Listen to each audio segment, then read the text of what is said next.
오늘은 2020년 마지막 주일이죠. 예수 마리아 요셉의 성가정 축일입니다. 1921년 이 축일이 처음 정해졌을 때 주님 공연 대축일 다음 첫 주일이었지만 그 이후에 전례를 개정하면서 2001년부터는 예수 마리아 요셉 성가정 축일부터 한 주간을 가정 성화 주간으로 지내고 있습니다. 가정 구성원이 모두 가정 공동체 소중함을 되새기는 가운데 사랑이 넘치는 보금자리로 가꾸어 나가야 하는 것이기 때문입니다. 저는 오늘 복음서 본문을 읽지 않겠습니다. 오늘 복음서 본문은 12월 29일 화요일이죠. 화요일과 이제 동일한 것이고 루카복음 2장 22절에서 40절인데 또 2월 2일 봉헌 축일날 또 같은 복음이기도 하고요. 오늘은 제가 여러분들께 이 가정에 대한 말씀을 좀 드리면서 이 가정이라고 하는 것의 시작이 혼인인데요. 혼인에 대한 말씀을 우리가 이제 갈릴레아 지방의 혼인 잔치를 통해서 우리의 혼인도 생각하고 우리 그리스도인 생활도 생각합니다. 그리스도교 종교의 이 복음서에서 누차 말씀하는 내용 중에 혼인잔치 얘기가 많이 나오죠. 그리고 신랑을 기다리는 그 신부의 얘기도 많이 나옵니다. 갈릴리 지방의 혼인 풍습은요, 우리가 요한복음 2장에 나와 있는 카나 혼인잔치에서도 잘 알고 있는 것처럼 이 갈릴리 지방의 혼인은 기본적으로 약혼을 먼저 하고요. 약혼이 있은 다음에 1년 후에 혼인을 하게 되어 있습니다. 약혼이라고 하는 것은 서로 계약, 언약이죠.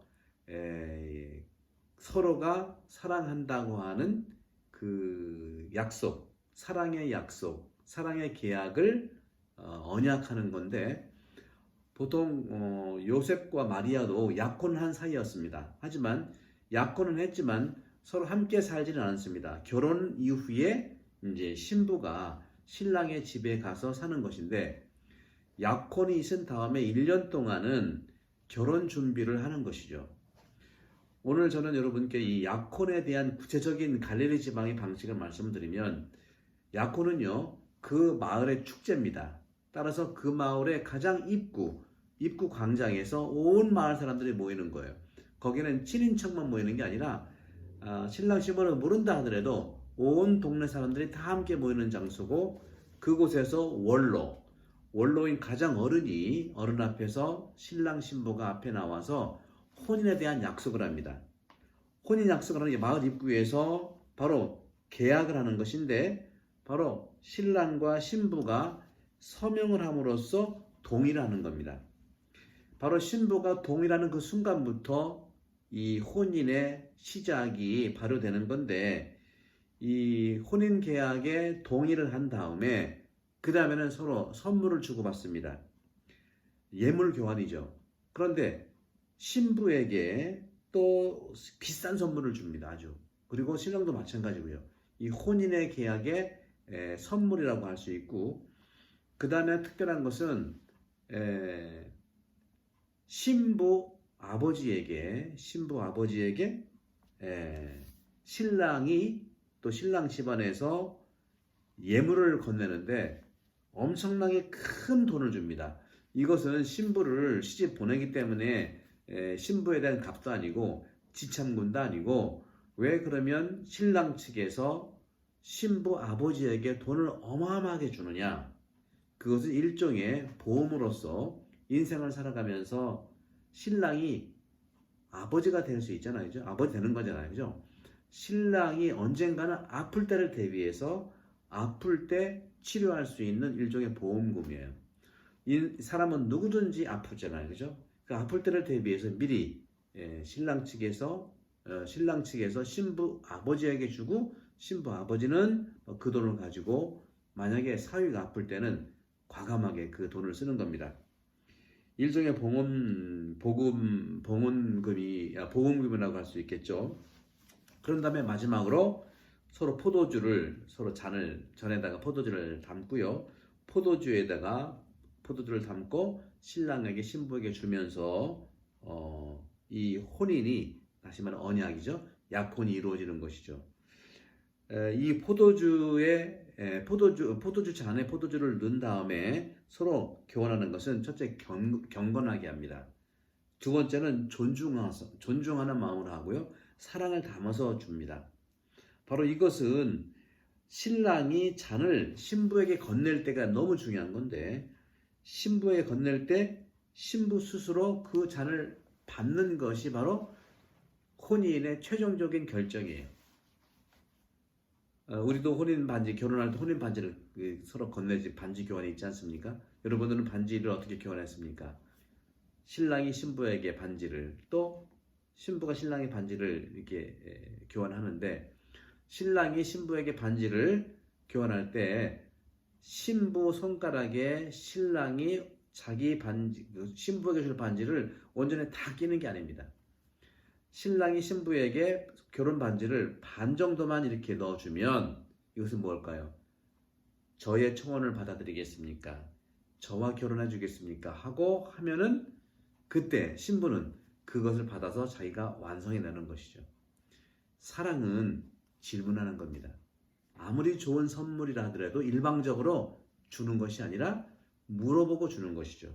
바로 이런 정신들은 갈릴리 지방의 혼인 풍습에서 나온 것이라고 볼 수 있고, 바로 그것은 신랑이 포도주 잔에 포도주를 넣은 다음에 포도주를 신부에게 신랑이 건넬 때 내 청혼을 받아주겠습니까? 하는 의미이고, 신부는 거기에서 그 포도주를 받으면 신랑의 청혼이 이루어지는 것이고 혼인이 성사되는 결정적인 그러한 선택인데, 신부는 그것을 밀어낼 권리가 있다는 것이죠. 이것이 바로 갈릴리 지역의 신부만이 할 수 있는 승낙과 거절의 권리입니다. 근동지방, 많은 유대인들 근동지방에서는 이런 풍습이 없어요.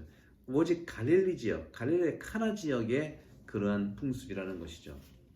그러면 이렇게 받아들여서 1년 후에 결혼 날짜를 정해야 되는데, 그러면 신랑은 신랑대로 결혼 준비를 하고요. 신부는 신부대로 결혼 준비를 하는 겁니다. 결혼 준비를 하면서 어떻게 합니까? 신부는 여러 가지 옷가지, 또 천조각, 살림살이를 차근차근하게 준비하고, 신랑은 살 집을, 바로 자신의 아버지의 집에 자기 부부가 살 집을 목재도 구하고 또 여러 가지 집을 지을 수 있는 제목들을 다 준비해서 1년 동안 준비를 하는 것이죠. 그런데 중요한 것이 여기 있습니다. 언제 그러면 혼인 날짜가 결정될까요? 아무도 모릅니다. 이것이 바로 성경의 모든 공간복음에 다 나와 있어요. 아버지 사랑 안에서 예수 그리스도가 강생하셔서, 예수 그리스도야말로 우리의 신랑이잖아요. 우리 모든 그리스도는 다 신부예요.